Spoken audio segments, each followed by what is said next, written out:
देखिए हम लोग जैन धर्म, बौद्ध धर्म के बारे में पढ़ चुके थे। हम सिस्टमेटिक तरीके से आपको सारी चीज़ें दे रहे हैं। आज हम लोग पढ़ेंगे वैदिक काल यानी वैदिक पीरियड के बारे में। ठीक है, शुरुआत से हम थोड़ा सा आपको रिवाइज करा देते हैं कि हमने किन चीज़ों को पढ़ा है अभी तक और क्या अभी पढ़ना हम लोगों को बाकी है। ठीक है, जैसे शुरुआत में हमने इतिहास के बारे में आपको बताया था कि इतिहास, हिस्ट्री क्या है, हिस्ट्री को कितने कालखंडों में डिवाइड किया गया है। प्राक ऐतिहासिक काल, आद्य ऐतिहासिक काल और ऐतिहासिक काल। प्राक ऐतिहासिक काल में हम लोग पाषाण काल को देखते हैं। पाषाण काल में हमने पत्थरों के औजार और हथियार के बारे में बताया था। पाषाण काल को 4 भागों में डिवाइड किया गया था: पुरा पाषाण काल, मध्य पाषाण काल, नव पाषाण काल और ताम्र पाषाण काल। इसमें सबसे बड़ी जो अचीवमेंट थी मानव की, वो आग की खोज थी। अफ्रीका के जंगलों में मानव ने सबसे पहले आग की खोज या डिस्कवर किया था। ठीक है, इसके बाद हमने आपको बताया था ताम्र पाषाण काल में इसे कांस्य युगीन सभ्यता भी कहा जाता है। सिंधु सभ्यता को क्या कहा जाता है? कांस्य युगीन सभ्यता, तांबे की सभ्यता। उसके बाद आद्य ऐतिहासिक काल में हमने पढ़ा था आपको सिंधु सभ्यता, आपको बताया था। सिंधु सभ्यता में हमने जो चीजें, किसने जानकारी दिया, किसने डिस्कवर किया, हड़प्पा की खुदाई किसने कराई, मोहनजोदड़ो का डिस्कवर किसने किया, मोहनजोदड़ो को मृतकों का टीला कहा जाता है, एंड सो ऑन। बहुत सारी चीजें हमने आपको डिस्कस की। ठीक है, इसी तरीके से गैर ब्राह्मण ग्रंथों के बारे में अगर देखें, गैर ब्राह्मण धर्म के बारे में अगर देखें, तो जैन धर्म और बौद्ध धर्म यानी जैनिज्म और बौद्धिज्म के बारे में हमने आपको डिस्कस किया। जैनिज्म के बारे में बताया, इंपॉर्टेंट क्या है। पहले तीर्थंकर जैन धर्म के कौन है? तो ऋषभदेव थे, जिनका जो चिन्ह था, जो साइन था, वो वृषभ था। उसके बाद 23वें तीर्थंकर पारसनाथ थे, जिन्हें सम्मेद शिखर पर, जो झारखंड की राजमहल की पहाड़ी थी सम्मेद शिखर, वहां पे उनको ज्ञान की प्राप्ति होती है और उसी का नाम बदलकर पारसनाथ की चोटी रख दिया जाता है। फिर उसके बाद में हम लोग देखते हैं कि 24वें जो तीर्थंकर हैं महावीर स्वामी, महावीर स्वामी को रियल फाउंडर माना जाता है किसका? जैनिज्म का। ठीक है, उन्होंने पंचायन धर्म दिया था, जबकि पारसनाथ ने चतुरायन धर्म दिया था। इस तरीके से बहुत सारी चीजें हमने आपके सामने डिस्कस की। उसके बाद बौद्धिज्म के बारे में बताया, महात्मा बुद्ध के बारे में, पहला उपदेश कहाँ दिया, दूसरा दिया। उसके बाद चारों बौद्ध संगतियों से क्वेश्चन अक्सर पूछता है। चारों बौद्ध संगतियां हमने आपको बताई थी। सन याद करने का तरीका कि 483, 383, 255, प्रथम सदी। ठीक है, इस तरीके से हमने ये सन अलग याद करवाया था। दूसरा हमने याद करवाया था बिहार के मैप से। मान लीजिए ये क्या है? बिहार का मैप है। ठीक है, बीच से गंगा नदी जाती है। पहला जो हुआ था बौद्ध संगति राजगीर में, दूसरा जो हुआ था वो वैशाली में, तीसरा जो हुआ था पाटलिपुत्र में, और चौथा हुआ था कश्मीर के कुंडलवन में हुआ था। ठीक है, तो ये इस तरीके से हमने शासकों को याद करवाया था कि पहला अजातशत्रु के समय में हुआ, दूसरा कालाशोक के समय में हुआ, तीसरा अशोक के समय में हुआ, चौथा द्वितीय अशोक जिसे हम कनिष्क कहते हैं उसके समय में हुआ था। ठीक है, ये सारी चीजें हमने डिस्कस की थी। आज हम लोग शुरुआत करते हैं वैदिक एरा या वैदिक काल के बारे में। वैदिक काल पढ़ाने के बाद में हम आपको कुछ क्वेश्चंस डिस्कस कराएंगे जो पिछले प्रीवियस ईयर में हमने आपको पढ़ा दिया है। तो देखें, वैदिक पीरियड, वैदिक काल, आप लोग हेडिंग लिख लेंगे।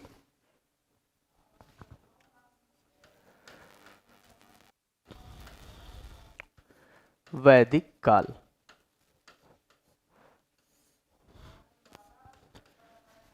वैदिक काल का शुरुआत कब से कब तक माना जाता है? वैदिक काल का आर्यीकरण किसने किया था? कहा जाता है वैदिक काल का आर्यीकरण आर्यों ने किया था, आर्यों के द्वारा की गई थी। वो कब से स्टार्ट की गई है, ये सारी चीजें हम आपको बताएंगे। ठीक है, वैदिक काल की शुरुआत के बाद में अगर हम बात करते हैं तो वैदिक काल की शुरुआत 1500 ईस्वी से 600 बीसी तक है। 1500 बीसी से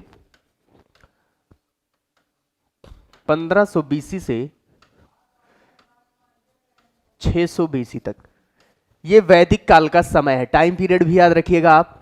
वैदिक काल की अगर हम बात करते हैं, यानी वैदिक काल का समय हमने देख लिया 1500 बीसी से 600 बीसी तक। वैदिक काल को 2 पार्ट्स में डिवाइड किया जाता है। कितने पार्ट में? 2 पार्ट में डिवाइड करके पढ़ते हैं। पहला है ऋग्वैदिक काल,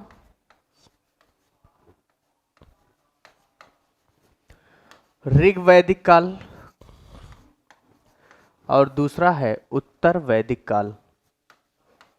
दूसरा उत्तर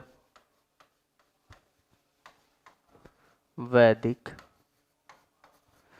काल। ऋग्वैदिक काल और उत्तर वैदिक काल। ऋग्वैदिक काल का जो समय है वो 1500 बीसी से लेकर 1000 बीसी तक है,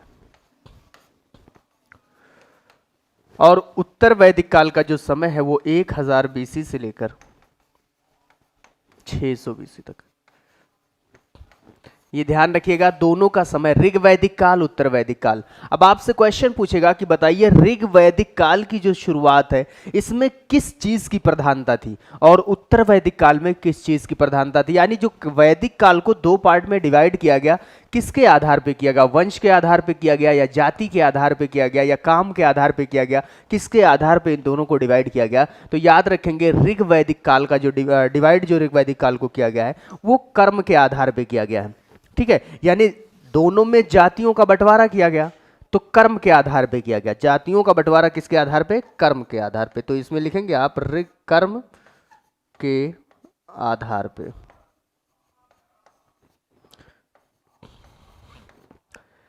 जातियों का जो बंटवारा किया गया था वो कर्म के आधार पे, और उत्तर वैदिक काल में जातियों का बंटवारा वंश के आधार पे किया गया था, वंश के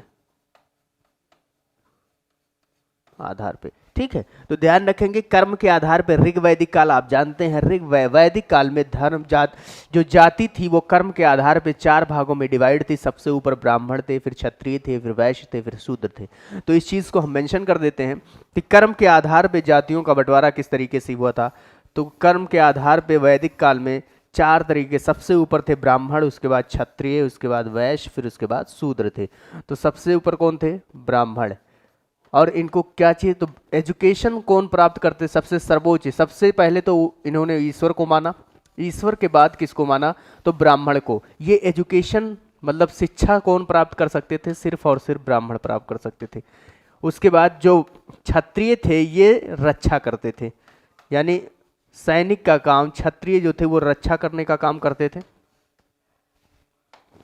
उसके बाद आएगा वैश्य। वैश्य यानी जो कारोबार व्यापारी होते थे वो काम, वैश्य कारोबार करते थे, व्यापार करते थे। इसके बाद सबसे नीचे आप आएगा शूद्र। क्या आएगा, शूद्र। ये इन चारों की सेवा करते थे। शूद्र जो थे इन चारों की क्या करते थे, सेवा करते थे। तो याद रखेंगे ये रक्षा करते थे और ये व्यापार करते थे। वाणिज्य का काम कौन संभालते थे, वाणिज्य यानी व्यापार का काम करते थे कौन, वैश्य। और शूद्र जो थे वो सेवा करते थे इन चारों की। सबसे नीचे शूद्र थे। तो ये कितना जाति के कर्म के आधार पर जातियों का बंटवारा कर दिया गया कि कौन शिक्षा प्राप्त करेगा, कौन रक्षा करेगा, कौन व्यापार को संभालेगा या तिजारत करेगा, और उसके बाद में कौन सेवा करेगा। उसके बाद उत्तर वैदिक काल को वंश के आधार पर जातियों का बंटवारा कर दिया गया था। ठीक है, तो देखें इसमें अलग अलग चीजें हैं। हम लोग आगे बढ़ते हैं। अब कुछ बेसिक चीजें कि वैदिक काल में, वैदिक काल की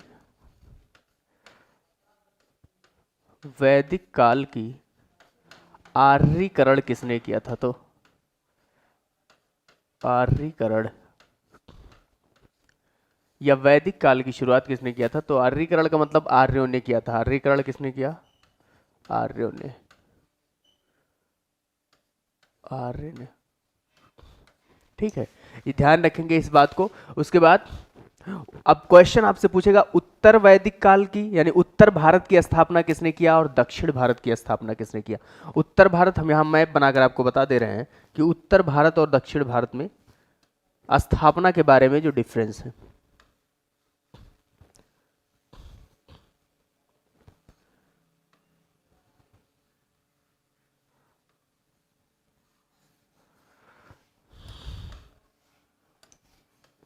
ठीक है, ये भारत, तो उत्तर भारत का आर्यीकरण किसने किया, गौतम राहुगढ़।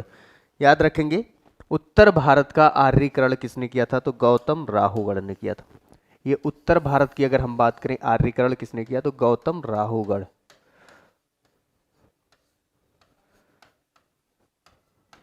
ये राजा विदेह के पुरोहित थे, राजा विदेह, राजा विदेह के को क्या थे, पुरोहित। राजा विदेह के पुरोहित थे गौतम राहुगढ़, जिन्होंने उत्तर भारत की आर्यीकरण की। और अगर बात करें दक्षिण भारत की आर्यीकरण किसने किया था, तो ऋषि अगस्त ने किया था। किसने किया था, ऋषि अगस्त।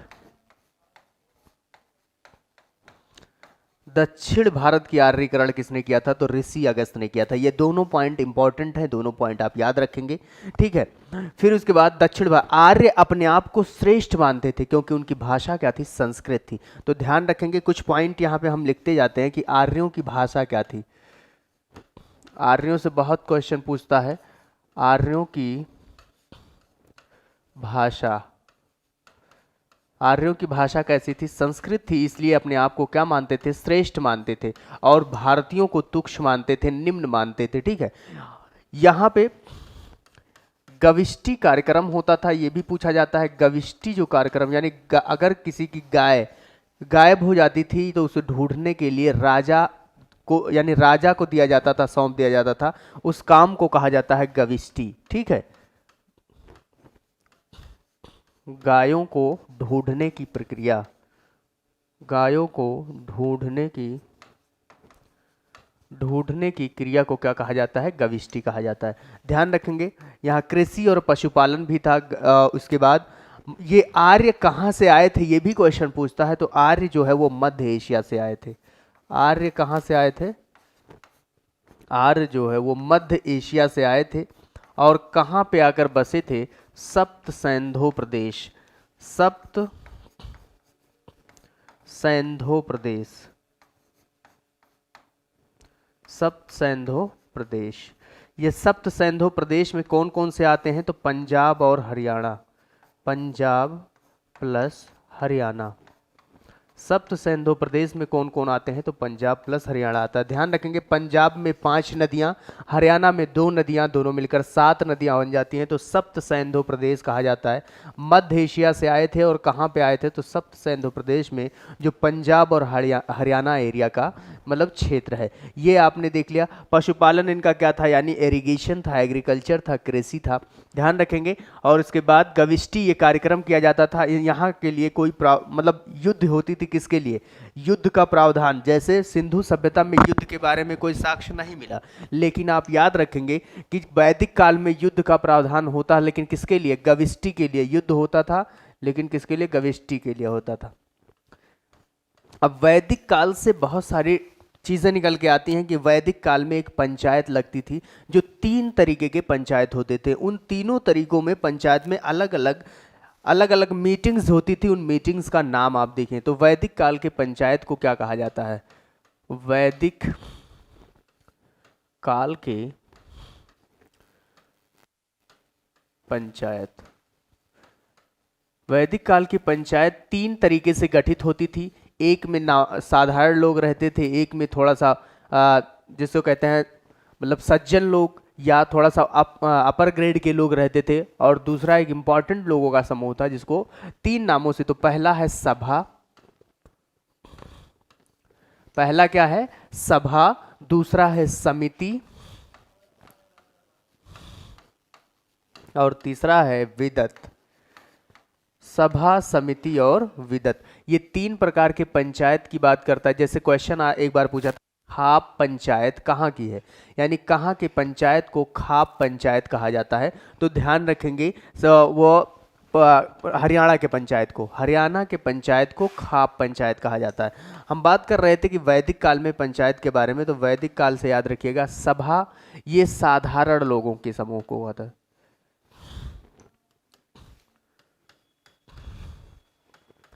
साधारण लोगों के समूह को कहा जाता था सभा। लोगों का,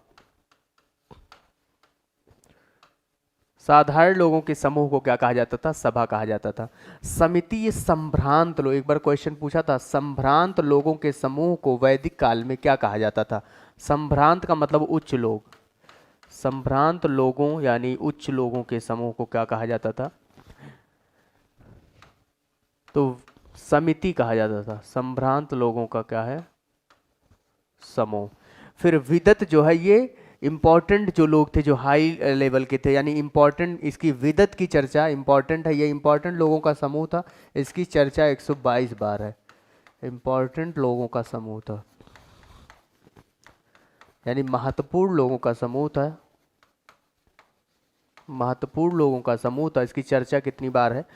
122। ये भी पूछा गया है इसकी चर्चा कितनी बार है, तो 122 बार इसकी क्या है?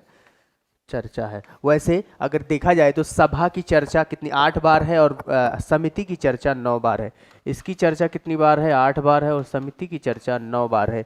तो ध्यान रखेंगे वैदिक काल की पंचायत के बारे में हमने बताया कि सभा, समिति और विदत ये 3 प्रकार के पंचायत थे। सभा साधारण लोगों का समूह था, ऑर्डिनरी लोगों का, यानी ऑर्डिनरी कह रहे हैं, सिंपल लोगों का समूह था। समिति जो है वो संभ्रांत लोगों का समूह था, उच्च लोगों का, जिसकी चर्चा 9 बार है। विदत की अगर हम बात करें तो इंपॉर्टेंट लोगों का समूह था, ये इसकी चर्चा 122 बार है। फिर वैदिक काल में हम यज्ञ होता था, 3 प्रकार के यज्ञ कराए जाते थे, जिसमें अश्वमेघ यज्ञ होता है, वाजपेय यज्ञ होता है और राजश्रेय यज्ञ होता है। वैदिक काल में 3 प्रकार के यज्ञ की चर्चा है। सारी चीजें आप लिखते भी चलेंगे साथ में। अगर हम बात करते हैं वैदिक काल में यज्ञ की चर्चा, तो कितने तरीके के यज्ञ की चर्चा है? 3 तरीके के यज्ञ की चर्चा है।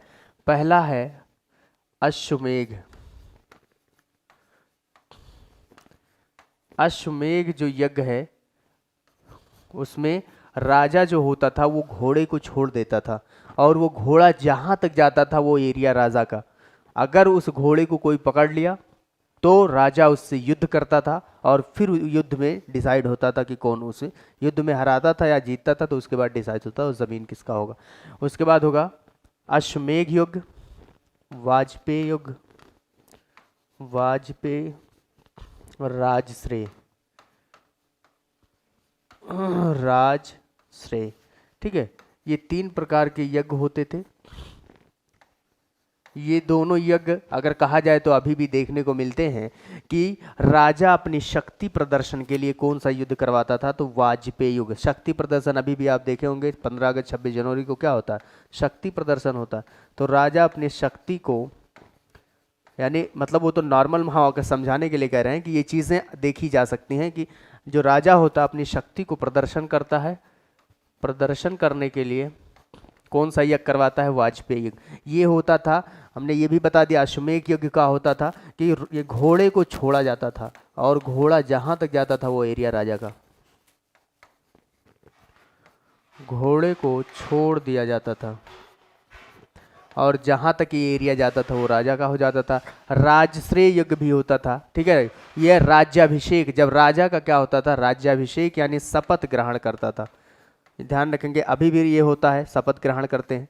ठीक है, तो राज्याभिषेक जब होता था राजा, तो कौन सा यज्ञ होता था? राजश्रेय यज्ञ, राज्याभिषेक, राज्याभिषेक। तो ये चीजें आप याद रखिएगा। ये वैदिक काल के यज्ञ की चर्चा है। वैदिक काल में यज्ञ के बारे में 3 प्रकार के यज्ञ। क्वेश्चन पूछेगा वैदिक काल के निम्नलिखित में से वैदिक काल में यज्ञ नहीं होता, तो 3 होता है, 1 नहीं होता है। फिर हम बात करते हैं वैदिक काल में देवताओं के बारे में कि वैदिक काल में किस देवता की इंपॉर्टेंस थी, किस देवता को सबसे ज़्यादा की चर्चा सबसे ज़्यादा बार है, और किसको क्या कहा जाता था। तो याद रखेंगे वैदिक काल के देवता, यहाँ बार बार वैदिक काल नहीं लिख रहे हैं क्योंकि एक ही बार हमने लिख दिया है। वैदिक काल में सबसे इंपॉर्टेंट जो देवता थे तो वो ये इंद्र देवता थे। और क्वेश्चन आएगा सिंधु सभ्यता में सबसे इंपॉर्टेंट देवता कौन थे? तो पशुपतिनाथ। ठीक, इंद्र देवता, इनकी चर्चा कितनी है? इंद्र देवता की चर्चा देखिए, इंद्र देवता को क्या क्या कहा जाता था? तो पुरंदर कहा जाता था, वर्षा का देवता कहा जाता था, युद्ध का देवता कहा जाता था। ये 3 नाम किनके थे? इंद्र जी के थे। तो इंद्र को पुरंदर, वर्षा का देवता और युद्ध का देवता कहा जाता था। इनकी चर्चा जो है 250 बार है। इनकी चर्चा कितनी है? 250 बार इनकी चर्चा है। फिर आएंगे अग्नि के देवता को क्या कहा? आग के देवता को कहते थे अग्नि। अग्नि कहा जाता था। इनकी चर्चा कितनी बार है? 100। इनकी चर्चा 200 बार है। ध्यान रखेंगे अग्नि की चर्चा कितनी बार है? 200 बार है। इसी तरीके से जंगल के देवता को क्या कहा जाता था? ठीक है, तूफान के देवता को क्या कहा जाता था? और क्रोध के देवता को क्या कहा जाता है? ये इंपॉर्टेंट है जो मैं आपको लिखा रहा हूँ, इसको आप लिखते भी चलेंगे साथ में। जंगल के देवता को क्या कहा जाता था? जंगल के देवता को सोम कहा जाता है। सोम का पर्यायवाची भी क्या है? जंगल का पर्यायवाची सोम है। तूफान के देवता को मारुत, तूफान के देवता को मारुत कहते हैं। क्रोध के देवता को रुद्र कहा जाता था। क्रोध के देवता को क्या कहा जाता था? रुद्र कहा जाता। तो इम्पॉर्टेंट ये है, ये यहाँ से पूछा जाता है वैदिक काल में किस देवता की चर्चा सबसे ज़्यादा बार है? तो वैदिक काल में इंद्र जी की चर्चा सबसे ज़्यादा है, 250 बार। इन्हें पुरंदर कहा जाता था, वर्षा का देवता, युद्ध का देवता कहा जाता था। आग के देवता को अग्नि, जिसकी चर्चा 200 बार है। जंगल के देवता को सोम, तूफान के देवता को मारुत, क्रोध के देवता को रुद्र कहा जाता था, और वायु के देवता को वरुण कहा जाता था। एक क्वेश्चन और यहीं पे डाल लेंगे कि वायु के देवता को वरुण कहा जाता था। क्या कहा जाता था? वरुण कहा जाता था। इतना इंपॉर्टेंट हो गया ये। वैदिक काल में हर एक पॉइंट इंपॉर्टेंट है, सारी चीज़ें आप डिस्कस कर रहे हैं, हम आप इसमें लिखते भी चलेंगे साथ में। आगे बढ़ते हैं। अब उसके बाद में वैदिक काल में नदियाँ भी थीं। नदियों को क्या कहा जाता था? वैदिक काल में 6 दर्शन थे जिन्हें षष्ठ दर्शन कहा गया। उन दर्शन से भी क्वेश्चन पूछा जाता है, तो आप लिख लेंगे वैदिक काल की नदियाँ।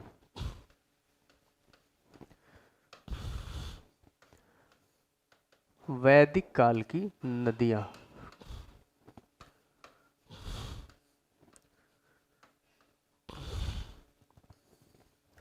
वैदिक काल की नदियों से क्वेश्चन आपसे पूछा जाएगा, तो कुछ इंपॉर्टेंट नदियां हम आपको लिख देते हैं, जैसे झेलम हो गया। झेलम नदी को किस नाम से जाना जाता था? चिनाब नदी को किस नाम से जाना जाता था? रावी नदी को किस नाम से जाना जाता था? सतलज को किस नाम से जाना जाता था? ठीक है, झेलम, चिनाब, रावी। सिंधु को तो सिंध ही कहा जाता था, इसलिए उसको नहीं लिखेंगे। सतलज हो गया। ठीक है, गंडक नदी को किस नाम से जाना जाता था? गंडक। तो ये नदियां इंपॉर्टेंट हैं, आप इसको लिखते भी रहेंगे और याद भी करते चलेंगे साथ में। देखें हमने क्या बताया आपको, वैदिक काल से रिलेटेड। वैदिक काल का जो आर्यकरण था, आर्यों ने किया था। आर्य सबसे पहले सप्त सैंधव प्रदेश में आए थे। उनका जो मतलब वो भाषा थी, वो संस्कृत थी। अपने आप को उच्च मानते थे संस्कृत भाषा होने की वजह से। और उसके बाद उन्होंने उत्तर भारत का आर्यकरण गौतम राहुगढ़ ने किया था, जो कि राजा विदेह के पुरोहित थे। दक्षिण भारत का आर्यकरण ऋषि अगस्त ने किया था। और उसके बाद में इन्होंने कृषि और पशुपालन पे भी ध्यान दिया था। इनका जो मतलब मूल था पशुपालन का, वो कृषि था। और उसके बाद गविष्टि एक प्रक्रम होता था जिसके लिए युद्ध भी होता था, और गविष्टि राजा लेकर आता था गाय, अगर किसी की गायब हो जाती थी तो। ठीक है, झेलम। फिर हमने बताया कि वैदिक काल के हमने सभाओं के बारे में बता दिया कि वैदिक काल में पंचायत होते थे 3 तरीके के। एक सभा होता था, दूसरा समिति होती थी, और तीसरा विदत होता था।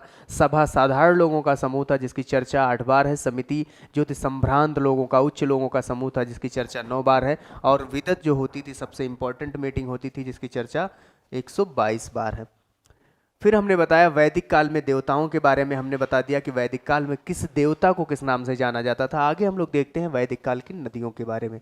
ठीक है, वैदिक काल में झेलम नदी को किस नाम से जाना जाता था? तो वितस्तता। इसको मैं याद भी करवा दूंगा अभी, वितस्तता। ठीक है, सिर्फ आप पहले इसको लिख लेंगे, उसके बाद याद मैं अभी करवाता हूं इसको। झेलम नदी, वितस्तता। चिनाब नदी, अश्किनी,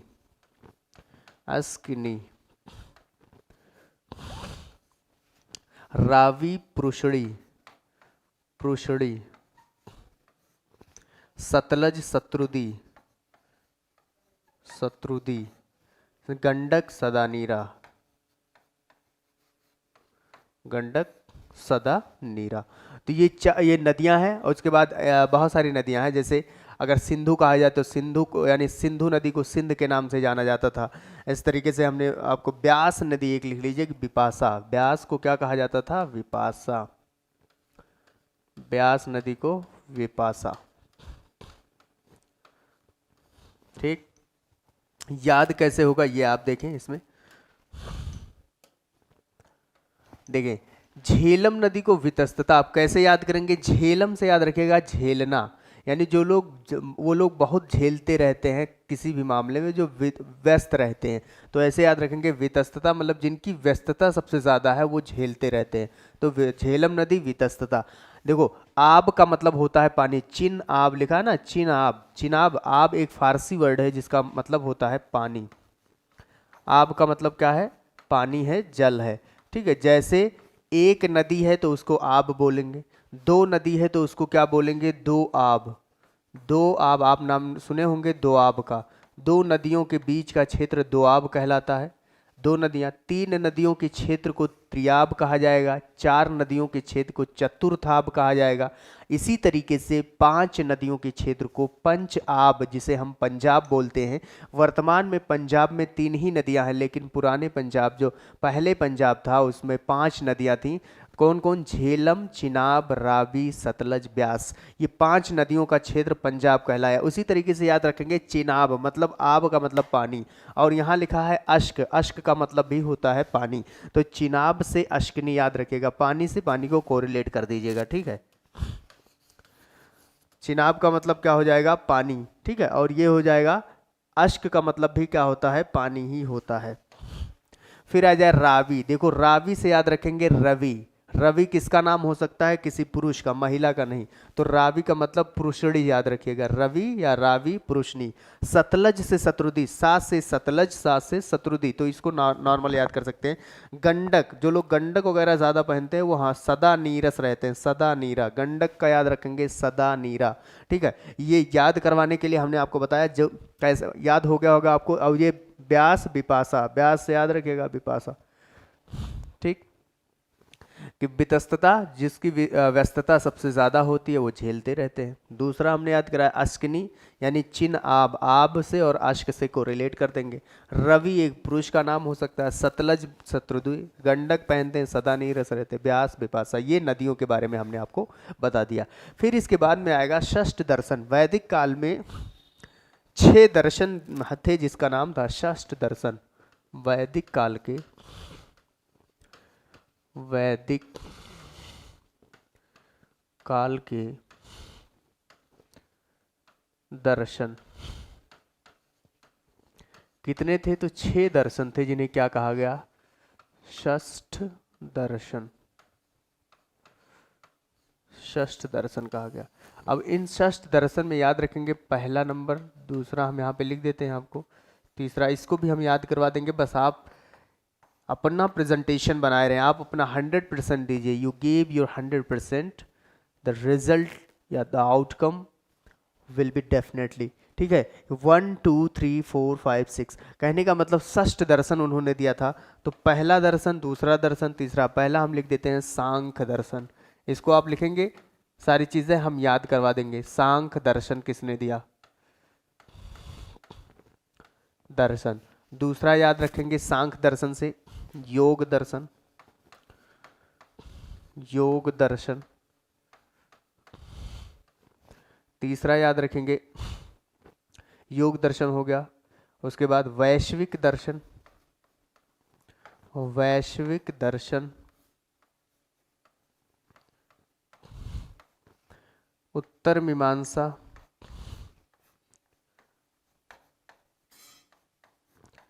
उत्तर मीमांसा। फिर है पूर्व मीमांसा,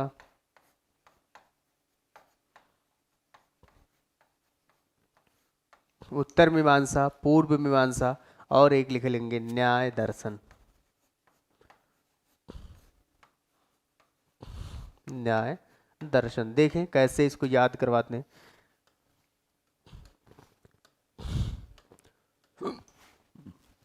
वैदिक काल की षष्ठ दर्शन के बारे में हम बात कर रहे थे, जिसमें पहला हमने आपके सामने लिखा सांख्य दर्शन, योग दर्शन, वैश्विक दर्शन, उत्तर मीमांसा, पूर्व मीमांसा, और उसके बाद में क्या है? न्याय दर्शन। ध्यान रखेंगे इस चीजों को आप। सांख्य दर्शन की अगर हम बात करते हैं तो सांख्य दर्शन, देखो इसको लिख लेंगे कपिल। सांख्य दर्शन कौन है? कपिल। इसको लिख लीजिए, फिर मैं याद करवाता हूँ चार चीजों। सांख्य दर्शन किसने दिया था? कपिल ने दिया था। योग दर्शन किसने दिया? पतंजलि। योग दर्शन किसने दिया? पतंजलि। वैश्विक दर्शन किसने दिया? महर्षि कणादि। महर्षि कणादि। आप जानते होंगे कणाद ने ही सबसे पहले एटम के बारे में बताया था, मॉलिक्यूल यानी एटम के, परमाणु के बारे में बताया था। वैश्विक दर्शन, उत्तर मीमांसा वादरायण, वादरायण। पूर्व मीमांसा जैमिनी, और न्याय दर्शन गौतम बुद्ध, गौतम बुद्ध। अब देखें, ये हमने आपको बताया सांख्य दर्शन कपिल ने दिया था, योग दर्शन पतंजलि ने दिया, वैश्विक दर्शन महर्षि कणाद ने दिया, उत्तर मीमांसा बादरायण दे दिया, पूर्व मीमांसा जैमिनी और न्याय दर्शन गौतम बुद्ध ने दिया था। याद कैसे करेंगे? हमने कहा कि याद हम करवाएंगे, इस चीज की गारंटी है। देखिए सांख्य दर्शन तो याद रखेंगे, कपिल, आपको कपिल को जानते होंगे, कपिल शर्मा शो। तो सांख्य मतलब शंख कौन बजाता है? तो कपिल बजाता है। सांख्य दर्शन किसने दिया? तो कपिल ने दिया। ठीक है, इस तरीके से याद रखेंगे। शंख कौन बजाता है? तो कपिल बजाता है। योग कौन करवाते हैं? तो बाबा है एक पतंजलि वाले बाबा, वो क्या करवाते हैं? योग करवाते हैं। तो याद रखेंगे योग दर्शन किसने दिया? पतंजलि ने दिया। वैश्विक दर्शन हमने बताया कि वैश्विक का मतलब ग्लोबल, सबसे पहले ग्लोबल में एटम के बारे में किसने बताया? महर्षि कणाद ने। तो वैश्विक दर्शन किसने दिया था? महर्षि कणाद। याद रखेंगे इस चीज को। उत्तर मीमांसा वादरायण, देखो याद रखेंगे उत्तर मीमांसा, यहाँ ऊ से उत्तर और वा से वादरायण, तो इसको कोरिलेट करेंगे, उत्तर मीमांसा वादरायण। पूर्व मीमांसा जैमिनी, पूर्व मीमांसा क्या होता है? जैमिनी। मीमांसा से पूर्व में पूर्व मीमांसा जैमिनी। न्याय कौन दिलाते हैं? तो गौतम बुद्ध। न्याय कौन दिलाते हैं? गौतम बुद्ध। ये 6 दर्शन है, इसको याद हो गया होगा आपको। एक बार इस तरीके से बोलेंगे। पहला कि सांख्य दर्शन, शंख कौन बजाते हैं? तो कपिल बजाते हैं। योग कौन करवाते हैं? तो पतंजलि वाले बाबा। तो पतंजलि यानी योग दर्शन पतंजलि, याद रखेंगे। उसके बाद है वैश्विक दर्शन, मतलब महार वैश्विक के बारे में, ग्लोबल के बारे में या एटम के बारे में सबसे पहले किसने मॉलिक्यूल के बारे में बताया था? तो महर्षि कणाद ने बताया था। फिर उसके बाद में हमने कहा उत्तर मीमांसा वादरायण, पूर्व मीमांसा जैमिनी और न्याय दर्शन के बारे में गौतम बुद्ध। तो न्याय दर्शन, न्याय कौन दिलाते हैं? गौतम बुद्ध दिलाते हैं। तो ये चीज़ें हमने आपको बताई। ये वैदिक काल की कुछ बातें थी जो हमने आपके सामने रखी हैं। ठीक है, अब वैदिक काल में एक प्रकार का टैक्स लिया जाता था जिसे कहते हैं बाली। वैदिक काल के में वैदिक काल में एक प्रकार का टैक्स लिया जाता था।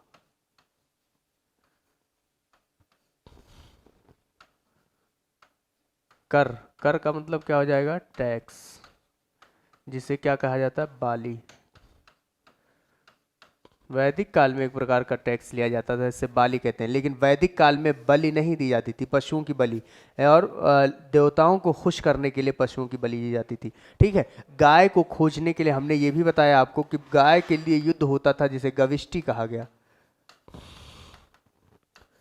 गविष्टि, ये गाय के लिए होता था युद्ध।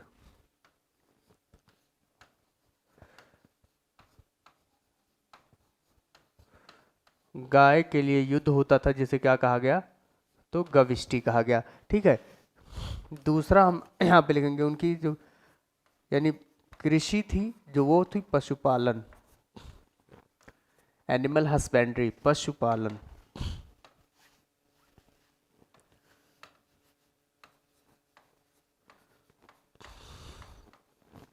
पशुपालन यानी एनिमल हस्बेंड्री।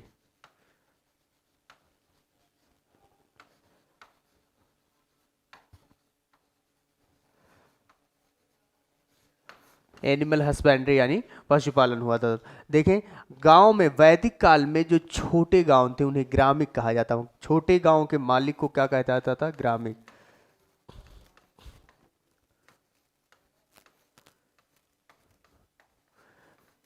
छोटे गांव के मालिक को क्या कहा जाता था? ग्रामिक कहा जाता था। ठीक है, बड़ा जो गांव होता था उसे जनपद कहा जाता था। जो बड़ा गांव होता था उसे क्या कहा जाता था? जनपद। बड़े गांव को क्या कहा जाता था? जनपद कहा जाता। छोटे गांव को मालिक, और जनपद के मालिक को क्या कहा जाता था? बड़े गांव को जनपद और मालिक को कहा जाता था राजन। राजन कहा जाता है। यही जनपद, देखो छोटे छोटे गांव मिलकर ग्रामिक बने, फिर यही ग्रामिक आगे चल के जनपद बना और जनपद के बाद में फिर बना महाजनपद। यहीं से शुरू होता है महाजनपद का काल, यानी छोटे छोटे जनपद मिलकर क्या बने? जनपद मिलकर क्या बने? महाजनपद। और इसी महाजनपद में कितने महाजनपद की चर्चा है? जनपद, महाजनपद। 16 महाजनपद हैं। 16 महाजनपद की चर्चा अलग अलग किताबों में अलग अलग दिया गया है। इस महाजनपद में हम लोग अभी पूरा डिटेल से पढ़ेंगे 16 महाजनपद के बारे में। लेकिन सबसे पहले आप देखें कि 16 महाजनपद में उत्तर में सबसे विशाल कौन था और दक्षिण में कौन था। 16 महाजनपद की अगर हम बात करें तो 16 महाजनपद में उत्तर में सबसे बड़ा महाजनपद कौन था और दक्षिण में सबसे बड़ा महाजनपद कौन था।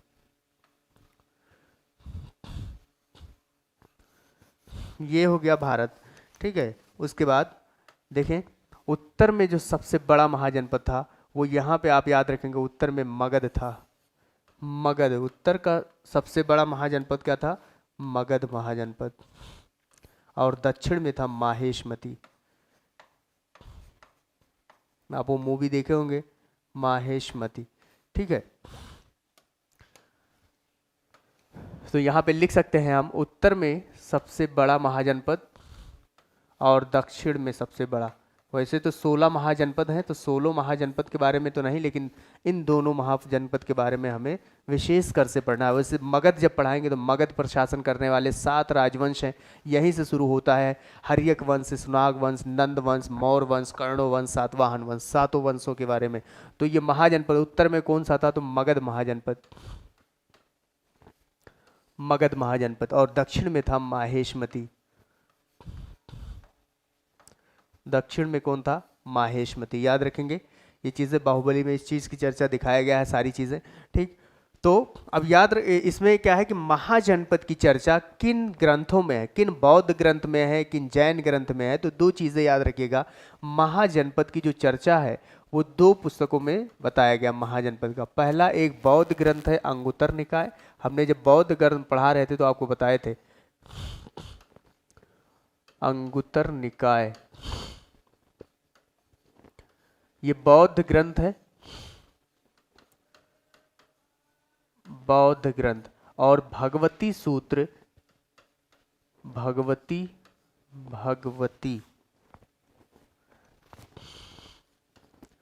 एक है भगवती सूत्र, ये है जैन साहित्य।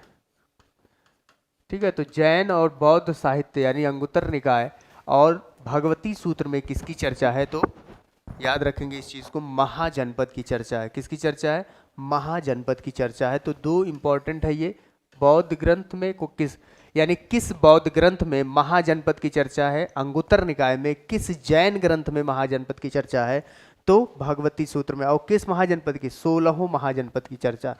ठीक है, 16 महाजनपद की चर्चा किसमें है, तो इन दोनों ग्रंथों में है। अब यहीं से हम लोगों का शुरू होगा मगध, जिसको हमने कहा महाजनपद के बारे में। तो मगध महाजनपद स्टार्ट होगा, फिर मगध महाजनपद के बाद में सारी चीज़ें हम आपको बताएंगे। महाजनपद जो है उसमें कितने मगध पर शासन करने वाले कितने राजवंश है, पहला ऐतिहासिक राजा कौन है, पहला ऐतिहासिक राजवंश कौन है, इस चीज़ के बारे में हम आप डिस्कस करेंगे। देखें आगे,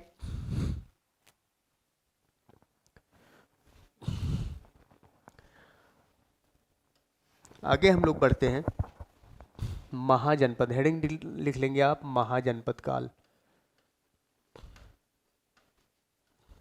महाजनपद काल,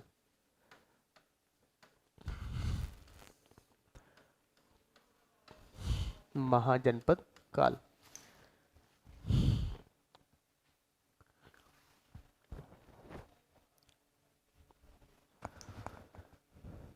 अब देखिए महाजनपद काल में 2 पॉइंट जो हमने आपको बताया कि महाजनपद की चर्चा किन 2 ग्रंथों में है, ये अलग से लिखेंगे इसमें। महाजनपद की चर्चा किन 2 ग्रंथों में है, तो एक ग्रंथ का नाम है अंगुत्तर निकाय,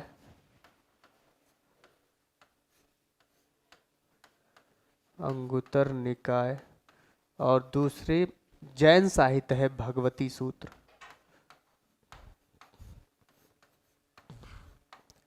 जैन साहित्य क्या है, भगवती सूत्र। अंगुत्तर निकाय और भगवती सूत्र, ध्यान रखेंगे महाजनपद 16 महाजनपद है, जिसमें मगध महाजनपद की चर्चा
हाँ देखेंगे, महाजनपद काल यानी 16 महाजनपद की चर्चा हम आपको बता रहे थे। 16 महाजनपद में कि जो बौद्ध ग्रंथ है अंगुत्तर निकाय, इसमें चर्चा है, और भगवती सूत्र जो जैनिज्म की बुक है यानी जैन धर्म की जो किताब है। तो ये दोनों पॉइंट इंपॉर्टेंट है, ये एक बौद्ध ग्रंथ है और ये जैन धर्म के यानी जैन ग्रंथ है। धर्म ना लिख करके यहां हम लिख दें ग्रंथ, ठीक है। ये जैन ग्रंथ है और ये बौद्ध ग्रंथ है। तो इन दोनों में चर्चा किसकी है? 16 महाजनपद की चर्चा। अब सबसे बड़े महाजनपद हम मगध के बारे में स्टार्ट करेंगे पढ़ना। आप हेडिंग लिख लेंगे मगध, मगध, ठीक है। मगध पर कितने राजवंशों ने शासन किया? तो और राजाओं की बात करें तो बहुत सारे राजा हैं। तो सबसे पहले आप याद रखेंगे मगध पर कितने राजवंशों ने शासन किया। मगध पर शासन करने वाले 7 राजवंश थे। मगध पर कितने राजवंशों ने शासन किया? तो 7 राजवंशों ने शासन किया है। इसको एक ट्रिक से याद आप रखेंगे, हसीन मसूक सा। हसीन, हसीन मसूक, मसूक सा, हसीन मसूक सा, ये एक ट्रिक है याद करने का, ठीक है। 7 राजवंश कौन कौन से हैं ये याद करने का एक ट्रिक है। मगध पर शासन करने वाले 7 राजवंश, पहला आप लिख लेंगे हा से हो जाएगा हर्यक वंश। अब इस हर एक वंश के बारे में हम आपको बताएंगे, हर्यक वंश। दूसरा याद रखेंगे शिशुनाग वंश, हर्यक वंश, शिशुनाग वंश। ना से हो जाएगा नंद वंश, माँ से हो जाएगा मौर्य वंश, सु से हो जाएगा सुंग वंश, का से हो जाएगा कर्णो वंश, कर्णो, कर्ण वंश। सा से हो जाएगा सातवाहन वंश। ये 7 राजवंशों ने शासन किया था किस पे? मगध पे। तो ध्यान रखेंगे मगध पर शासन करने वाले 7 राजवंश, हसीन मसूक सा, ठीक है। हसीन मसूक सा, हा से हर्यक वंश, सा से शिशुनाग वंश। देखो हर एक वर्ड का पहला लेटर हमने उठाया है और एक ट्रिक बना है, ये बहुत फेमस ट्रिक है ये, ठीक है। हसीन मसूक सा, हर्यक वंश, शिशुनाग वंश, नंद वंश, मौर्य वंश, सुंग वंश, कर्ण वंश, सातवाहन वंश। ये ट्रिक है याद करने का। इसी से आपको एक बार पेट में यही क्वेश्चन पूछा था कि मगध पर मतलब शासन निम्नलिखित में से मतलब सजाइए या मिलान कीजिए। तो आपको जब पता होगा कि हर एक के बाद शिशुनाग आएगा तभी आप इसको मिला पाएंगे। या कह देगा निम्नलिखित में से कौन सा मिलान गलत है, तो कौन सा मिलान गलत है तो इसमें राजा भी दे देगा या मतलब एक कोई दूसरा राज दे देगा, मगध से नहीं देगा। तो इस तरीके से आपको अगर सातों पता होगा तो आप लगा पाएंगे। पहला है हर्यक वंश, शिशुनाग वंश, नंद वंश, मौर्य वंश, सुंग वंश, कर्ण वंश और सातवाहन वंश। इसको रट लेंगे, इसको 2-4 बार बोलेंगे, हर ट्रिक को याद हो जाएगा। अब हम एक एक करके सारी चीजों के बारे में पढ़ेंगे। जैसे हर्यक वंश के बारे में, हर्यक वंश पहला ऐतिहासिक राजवंश है। मगध पर शासन करने वाला पहला ऐतिहासिक राजवंश हर्यक वंश। पहला ऐतिहासिक राजा तो इसी वंश का राजा होगा, ठीक है। तो पहला हेडिंग हम लोग लिखेंगे हर्यक वंश।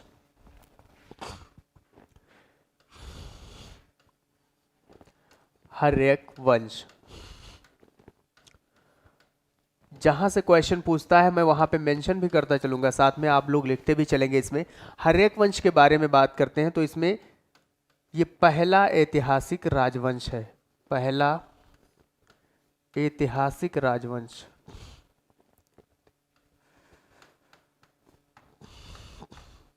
पहला ऐतिहासिक राजवंश कौन है? हर्यक वंश। अब इस वंश का जो संस्थापक है बिंबसार, संस्थापक, देखो हिस्ट्री में 2 नाम आपको मैंने बताया कि एक क्या पिछली में बताया था जैन और बौद्ध में कि एक आता है कुंडलवन, एक है कुंडग्राम। इसमें मगध में आप देखेंगे कि एक का नाम है बिंबसार, एक का नाम है बिंदुसार। तो हर्यक वंश का जो संस्थापक है उसका नाम है बिंबसार। हर्यक वंश का संस्थापक क्या नाम है? बिंबसार। ये पहला ऐतिहासिक राजा है, यानी फर्स्ट ऐतिहासिक राजा। अभी जिसको राजवंश पता होगा वो तो राजा बता ही देगा। जब पहला ऐतिहासिक राजवंश हर्यक वंश है तो उसका राजा ही पहला ऐतिहासिक राजा होगा। ऐतिहासिक राजा कौन है? बिंबसार है। ध्यान रखेंगे पहला ऐतिहासिक राजा कौन है? बिंबसार है। अब संस्थापक, ये भी दो पॉइंट यहां से आप याद रखेंगे। पहला ऐतिहासिक राजवंश हर्यक वंश, हर्यक वंश का संस्थापक कौन है? बिंबसार है। बिंबसार के बारे में बहुत सारी चीजें हैं कि ये जो है बिंबसार ने इसकी राजधानी जो है वो क्या थी? विदिशा, मध्य प्रदेश की विदिशा इसकी राजधानी थी, राजधानी। और ये विवाह कर करके अपने क्षेत्रों को ये बढ़ाता था। लेकिन इसने वैशाली पर अटैक किया, लेकिन वैशाली को नहीं जीत सका। ये क्वेश्चन आया है इसलिए मैं यहाँ पे बता रहा हूँ आपको कि वैशाली पर इसने अटैक किया था, आक्रमण, लेकिन वैशाली को जीत नहीं पाया। आक्रमण किया लेकिन जीत नहीं पाया। तो ध्यान रखें कि ये मध्य प्रदेश की जो विदिशा है, राजधानी इसने विदिशा को बनाया था बिंबिसार ने, या विवाह के माध्यम से अपने राज्य का विस्तार करता था। लेकिन अब यहां से याद रखेंगे एक वर्ड आता है पितृहंता। पितृहंता का मतलब होता है जिसने पिता की हत्या की हो। इसे इंग्लिश में कहते हैं फैट्रीसाइड। ठीक है, इंग्लिश का एक वर्ड है, रूट वर्ड जिसे बोलते हैं, इसका है साइड, CIDE, साइड। जहां भी साइड लग जाए, दिख जाए आपको किसी वर्ड में, इसका मतलब वो किसी ना किसी चीज की हत्या के बारे में बात करेगा। जैसे माता की हत्या करता है उसे कहते हैं मैट्रीसाइड, जो पिता की हत्या करता है उसे कहते हैं फैट्रीसाइड, जो भाई की हत्या करता है उसे कहते हैं फेरेट्रीसाइड। इस तरीके से जो पूरी एक स्पीसीज की हत्या करता है उसे कहते हैं जीनोसाइड। ठीक है, जो बहुत सारी चीजें हैं इसमें। तो साइड वर्ड है, ये रूट वर्ड है, इंग्लिश में पढ़ाया जाता है इस चीज को। तो याद रखें पितृहंता। तो यहां से शुरू होता है। बिंबसार का जो लड़का था उसका नाम था अजात शत्रु। बिंबसार के लड़के का नाम क्या था, या बेटे का नाम था अजात शत्रु। तो देखें बिंबसार के बारे में हमने आपको बताया। बिंबसार, अब बिंबसार के बाद में उसका बेटा बनता है अजात शत्रु। अजात शत्रु, अब ये नाम हम पहले आपने सुन चुके हैं। ये नाम अजात शत्रु जो है इसे क्या कहा जाता है? तो पितृहंता कहा जाता है। ये पहला हो गया। अब हर्यक वंश के शासकों के बारे में बताया, ये कौन है? तो बेटा है अजात शत्रु। अजात शत्रु को पितृहंता कहा जाता है। पितृहंता क्यों कहा जाता है? क्योंकि इसने अपने पिता की क्या कर दी थी? हत्या कर दी थी। इसे कुड़िक भी कहा जाता है। क्या कहा जाता है? कुड़िक। पितृहंता और कुड़िक दोनों कहा जाता है अजात शत्रु को। अजात शत्रु ने वैशाली को जीत लिया। किसको जीत लिया था? वैशाली को इसने आक्रमण किया और जीत लिया। कहा जाता है कि वैशाली में इसने दो हथियारों का यूज किया था। एक है रथ मूसल। वैशाली को जीतने के लिए इसने दो हथियार का यूज किया था, रथ मूसल और महाशिला कंटक। महाशिला कंटक, रथ मूसल और महाशिला कंटक का उपयोग इसने किया था वैशाली को जीतने के लिए। और वैशाली को अंततः क्या कर लेता है? जीत लेता है। ठीक है, जीत लेता है। तो पितृहंता कहा जाता है, कुड़िक कहा जाता है। अजातशत्रु को किसका बेटा है? तो बिंबिसार का बेटा है। ठीक है, और इसने अपनी राजधानी किसको बनाई थी? तो राजगीर को बनाई थी। इसने अपनी राजधानी किसको बनाई? राजगीर को। राजगीर ये सब बिहार में, बिहार को ही मगध कहा जाता था। बिहार का एरिया, उसमें सबसे बड़ा जो था वो बिहार ही था। ठीक है, बिहार है, झारखंड है, पश्चिम उत्तर प्रदेश के कुछ एरिया। तो राजगीर इसने क्या बनाया था? अपनी राजधानी बनाया था। अब क्वेश्चन आपसे पूछेगा कि बिंबिसार ने अपनी राजधानी किसको बनाई? तो इसने विदिशा को बनाई थी, मध्य प्रदेश के विदिशा को बनाया था। लेकिन उसके बेटे अजातशत्रु ने किसको बनाया था? तो राजधानी राजगीर को बनाया था। इसे पितृहंता कहा जाता है, कुड़िक कहा जाता है। वैशाली को इसने जीता था। वैशाली को जीतने के लिए दो प्रकार के हथियारों का यूज किया था। ये क्या है? दोनों हथियार हैं। दो प्रकार के हथियारों का यूज किया था जिसका नाम था रथ मूसल और महाशिला कंटक। ठीक, तो ये चीजें हमने अब एक चीज, आप एक पॉइंट हमने बताया है पीछे, 300 या 483 ईसा पूर्व में, क्या हमने बताया था? 483 ईसा पूर्व में पहली बौद्ध संगति किसके समय में हुई थी? पहली बौद्ध संगति। अब इसी को कहते हैं कोरिलेशन। जब तक आप चीजों को कोरिलेट करके नहीं पढ़ेंगे, आप एक पढ़ेंगे दूसरा भूल जाएंगे। 483 में ईस्वी में पहली बौद्ध संगति किसके समय में हुई थी? अजातशत्रु के समय में हुई थी। तो कोरिलेट करके पढ़ना ही इंपॉर्टेंट होता है। ये याद रखिएगा, पितृहंता बहुत सारे इतिहास में बहुत सारे शासकों को कहा जाता है। अभी इसका बेटा फिर आएगा, अजातशत्रु का बेटा आएगा वो भी उदयन, उसको भी पितृहंता कहा जाता है, उसने अजातशत्रु की हत्या कर दी थी। ठीक है, तो पहला हमने बताया अजातशत्रु हो गया। इसके बाद इसका बेटा कौन है? उदयन। तीसरे नंबर पे आप याद रखेंगे उदयन। इसे भी क्या कहा जाता है? पितृहंता कहा जाता है। इसने किसकी हत्या कर दी थी? अपने पिता बिंबिसार की हत्या कर दी थी, इसलिए इसे क्या कहा जाता है? पितृहत्या।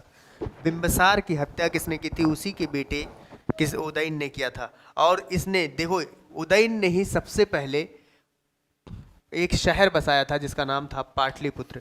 उदयन ने एक शहर बसाया जिसका नाम था पाटलिपुत्र। पाटलिपुत्र, ठीक है। तो क्वेश्चन आएगा पाटलिपुत्र शहर किसने बसाया था? तो उदयन ने बसाया था। पाटलिपुत्र का नाम पटना किसने रखा था? शेरशाह सूरी ने रखा था।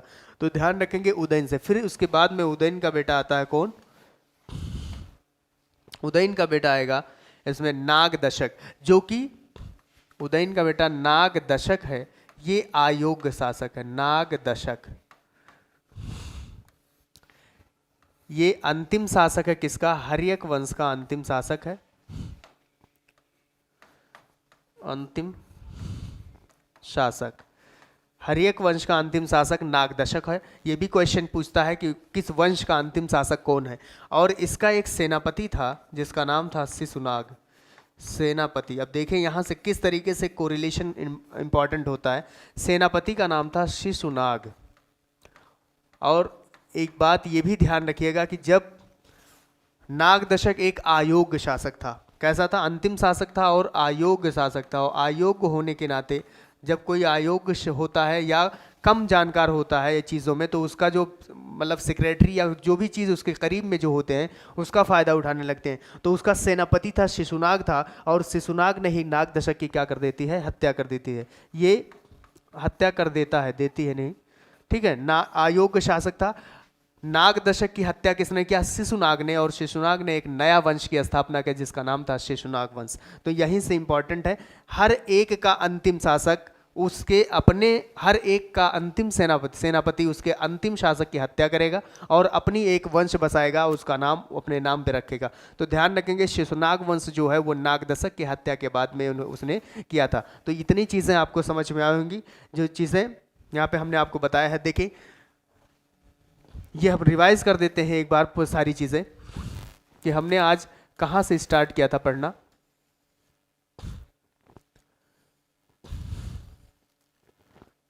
वैदिक काल से हमने शुरुआत किया था। आप लोग सिर्फ पेपर और पेन रख देंगे, ध्यान से सुनेंगे सारी चीज़ों को। वैदिक काल की शुरुआत आर्यों ने किया था। वैदिक काल का समय 1500 ईसा पूर्व से लेकर 600 ईसा पूर्व तक माना जाता है। वैदिक काल को कर्म जातियों का जब बंटवारा हुआ है वो कर्म के आधार पर और वंश के आधार पर किया गया। कर्म के आधार पर जो बंटवारा किया गया उसे कहा गया ऋग वैदिक काल, जिसका समय था 1000 ईसा पूर्व से 500 या 600 ईसा पूर्व तक। उसके बाद 1500 ईसा पूर्व से 1000 ईसा पूर्व तक। उसके बाद में वैदिक काल में को उत्तर वैदिक काल में बांटा जाता है जिसका समय होता है 1000 ईसा पूर्व से 600 ईसा पूर्व तक। और इसमें जातियों का बंटवारा वंश के आधार पर किया जाता है। कर्म के आधार पर जो बंटवारा किया जाता है उनको समाज को 4 भागों में डिवाइड कर दिया जाता है। सबसे ऊपर गॉड को रखते हैं, यानी ईश्वर ही सर्वश्रेष्ठ होता है। उसके बाद कर्म यानी एजुकेशन लेने का जो था वो ब्राह्मणों को था। फिर उसके बाद क्षत्रिय, फिर वैश्य, फिर शूद्र। सबका हमने अलग अलग काम आपको बताया कि कैसे कैसे इन्होंने मतलब किसको क्या चीज़ें मतलब करना था या करते थे। दूसरा वैदिक काल की आर्यीकरण के बारे में आर्यों ने किया था। आर्य सप्त सैन्य प्रदेश में आए थे जो पंजाब और हरियाणा का क्षेत्र है इसमें। और गविष्टि, गायों के लिए युद्ध होता था जिसे गविष्टि कहा जाता था। आर्य मध्य एशिया से आए थे। उत्तर भारत का आर्यीकरण गौतम राहुगढ़ ने किया था जो राजा विदेह के पुरोहित थे। जबकि दक्षिण भारत का आर्यीकरण किसने किया था? ऋषि अगस्त ने किया था। आगे बढ़ते हैं। वैदिक काल के पंचायत 3 तरीके के होते थे। एक सभा होता था, एक समिति होती थी, दूसरा विदत होता था। सभा की चर्चा 8 बार है जिसमें साधारण लोगों का समूह हुआ करता था, लेकिन समिति जो थी वो संभ्रांत लोगों का समूह था, उच्च लोगों का समूह था। इसकी चर्चा 9 बार है। सबसे इंपॉर्टेंट जो मीटिंग होती थी उसका नाम था विदत, जिसकी चर्चा 122 बार है। आगे हम लोग बढ़ते हैं। फिर हमने पढ़ा कि यज्ञ के बारे में। वैदिक काल में यज्ञ होते थे तीन तरीके के, एक अश्वमेघ होता था, दूसरा वाजपेय होता था, तीसरा राजश्रेय होता था। अश्वमेघ यज्ञ जो होता था वो घोड़े के द्वारा किया जाती थी, घोड़े को छोड़ दिया जाता था, राजा अपने घोड़े को छोड़ता था, जहां तक घोड़ा जाता था उस वो क्षेत्र राजा का हो जाता था, और अगर कोई घोड़े को पकड़ता था तो उससे युद्ध किया जाता था। वाजपेय युग होता था, यह अपने राजा अपनी शक्ति को प्रदर्शन करता था, उसी के लिए किया जाता था। राजश्रेय युग के बाद में जब राजा राज्याभिषेक करता था या शपथ ग्रहण करता था तो उसे राजश्रेय यज्ञ करवाता था। देवताओं की चर्चा थी वैदिक काल में। सबसे इंपॉर्टेंट जो देवता थे वो इंद्र देवता, जिन्हें पुरंदर कहा जाता था, वर्षा का देवता या युद्ध का देवता कहा जाता था। इनकी चर्चा कितनी बार है तो 250 बार। ये इंपॉर्टेंट है, याद रखिएगा, इनकी चर्चा कितनी बार है, 250 बार है। आग के देवता को अग्नि 200 बार चर्चा है। जंगल के देवता को सोम कहा जाता था, तूफान के देवता को मारुत कहा जाता था, वायु के देवता को वरुण कहा जाता था, और क्रोध के देवता को क्या कहा जाता था, रुद्र कहा जाता था। क्रोध के देवता को रुद्र कहा जाता था। आगे हम लोग बढ़ते हैं। वैदिक काल की नदियों के बारे में बताया हमने, ट्रिक से नदियां और मौनिक से नदियां हमने आपको याद करवाई हैं। झेलम, चिनाब, रावी, सतलज, ब्यास, गंडक। इस तरीके से झेलम को वितस्तता कहा जाता है, चिनाब को अस्कनी, रावी पुरुषणी, सतलज सतरुदी, गंडक सदा नीरा, और व्यास को विपाशा के नाम से जानते हैं। वैदिक काल में षष्ठ दर्शन दिए गए थे, जो षष्ठ दर्शन इस तरीके से इंपॉर्टेंट है कि जैसे सांख्य दर्शन किसने दिया, कपिल ने दिया था। योग दर्शन पतंजलि ने दिया था, याद भी करवाएं हम आपको। वैश्विक दर्शन महर्षि कणाद ने दिया। उत्तर मीमांसा वादरायण ने दिया। पूर्व मीमांसा जैमिनी ने दिया था। न्याय दर्शन किसने दिया था, गौतम बुद्ध ने दिया था। आगे बढ़ते हैं। फिर वैदिक काल में एक प्रकार के कर या टैक्स लगते थे, इसे बाली कहा जाता था, और गविष्टि के लिए, गाय के लिए युद्ध होता था। कृषि इनका पशुपालन एनिमल हस्बेंड्री था। छोटे गांवों को ग्रामिक कहते थे और बड़े गांवों को जनपद, जिसके मालिक को राजन कहा जाता था। यही जनपद आगे छोटे छोटे जनपद मिलकर महाजनपद का निर्माण किए, और पूरे वैदिक काल में 16 महाजनपद थे, जिसकी चर्चा बौद्ध ग्रंथ अंगुत्तर निकाय में है और जैन ग्रंथ भगवती सूत्र में है। उत्तर जो है, उत्तर में सबसे बड़ा जो महाजनपद था उसका नाम था मगध महाजनपद। दक्षिण में जो सबसे बड़ा था उसका नाम था माहेश्मती। मगध पर शासन करने वाले 7 राजवंश थे, जिन्होंने हमको बताया कि यानी जिन्हें 7 राजवंशों को ट्रिक से हमने याद करने के लिए बताया आपको। हसीन मसूकसा यानी हर्यक वंश, शिशुनाग वंश, नंद वंश, कर्णो वंश, सातवाहन वंश। हर्यक वंश जो था वो पहला ऐतिहासिक राजवंश था, और इसका पहला ऐतिहासिक राजा था बिंबसार, जो विवाह के माध्यम से अपने क्षेत्रों का विस्तार करता था, और उसने अपनी राजधानी विदिशा को बनाई थी, जो कि कहाँ है, मध्य प्रदेश में है। और वैशाली को ये जीतना चाहता था, आक्रमण को तो किया लेकिन वैशाली को जीत नहीं पाया। पहला ऐतिहासिक राजा भी कौन है, बिंबसार है। फिर उसी के बेटे थे अजातशत्रु, जिसने बिंबसार की हत्या कर दी, और उन्हें कहा जाता है पितृहंता, और कुणिक भी कहा जाता है उन्हें। इसने वैशाली पर अटैक किया और वैशाली को जीत लिया। उसने वैशाली को जीतने के लिए 2 प्रकार के विशेष हथियारों का प्रयोग किया था, रथ, मूसल और महाशिलाकंटक, ठीक है। और इसी के समय में पहली बौद्ध संगति हुई थी 483 ईस्वी में। इसने अपनी राजधानी किसको बनाई, राजगीर को। अजातशत्रु की हत्या भी किसने कर दी, उसी के बेटे उदयन ने कर दी थी, और उदयन ने एक शहर को बसाया जिसका नाम था पाटलिपुत्र, जो आगे चलकर क्या नाम बन गया इसका, पटना। आगे चलकर क्या नाम बना, पटना, ठीक। नागदशक, उदयन का बेटा था नागदशक, जो एक अयोग्य शासक था, और यही अंतिम शासक था किसका, हर्यक वंश का। इसी के सेनापति शिशुनाग ने इसकी हत्या कर दी और आगे अपने वंश की स्थापना की, जिसका नाम था शिशुनाग वंश। हम लोग आगे वीडियो में पढ़ेंगे शिशुनाग वंश के बारे में, उससे आगे फिर नंद वंश, कर्णो वंश, सातवाहन वंश। Thank you very much.